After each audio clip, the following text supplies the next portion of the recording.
أكرم، كما حضرتك تعلم أن القمة أخذت أصداء كبيرة جدا، وكان في مشاركة طبعا مهمة جدا للرئيس عبد الفتاح السيسي في هذه القمة. في الأول كده حضرتك شفت القمة إزاي؟ يعني خلينا نتكلم الأول على دعوة السيسي إلى مم. حضور هذا المؤتمر. مم.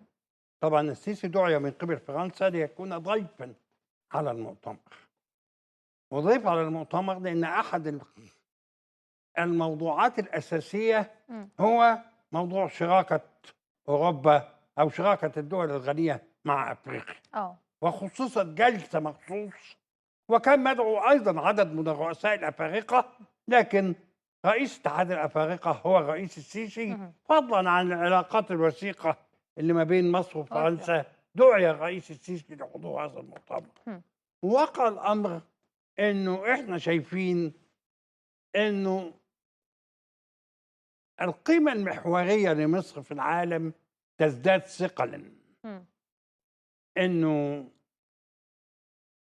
إنجازات السيسي، نجاحه في تحقيق الإصلاح الاقتصادي، مم. اهتمامه بالقارة الأفريقية، كل هذه الأشياء جعلت مصر أيضا موضع اهتمام العالم كله. وأيضا كمان لما المصريين قاموا بما كان يشبه أن يكون مستحيلا، مم. أنك تعمل إصلاح اقتصادي وتستمر فيه إلى النهاية. كم من المرات مم. حاولت مصر أن هي تعمل الإصلاح الاقتصادي وتيجي في نص السكة وتفرقع، ما مم. تقدرش. مم.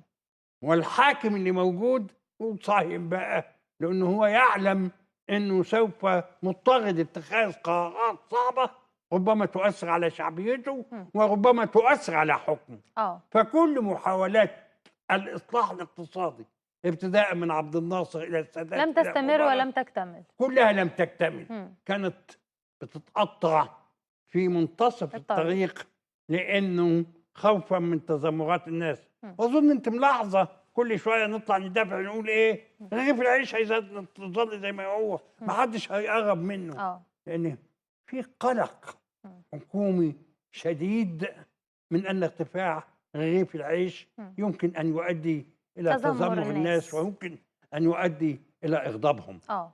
فاتخاذ مثل هذه القرارات، رفع الدعم، اه. تقليص دعم الرغيف إلى حدود القدرة، اللي قادرين، غير القادرين فقط يشتروه هم اللي بيها. ياخذوا مم. هذا الدعم. شط بمئات الآلاف الغير من مستحقين المستهجرين للدعم. من بطاقات مم. التموين لأنهم لا يستحقون هذا. صحيح. كل ده بيؤدي إلى وفرة هائلة مم. في حجم الأموال التي تنفقها الدولة. اه. الأموال لما بتتوفر تصبح الدولة أكثر غنى، صحيح. قادرة على الإنفاق على الصحة، قادرة على الإنفاق على خدمات التعليم، قادرة على القيام بأوجه شتى، لأنه الدعم قد رفع. مم. دعم المواد الطاقة كان بياخذ مم. ملايين الدولارات. أعتقد أن السيسي نجح تقريبا في رفع دعم الطاقة بالكامل، اه. أبقى على دعم الخبز مم.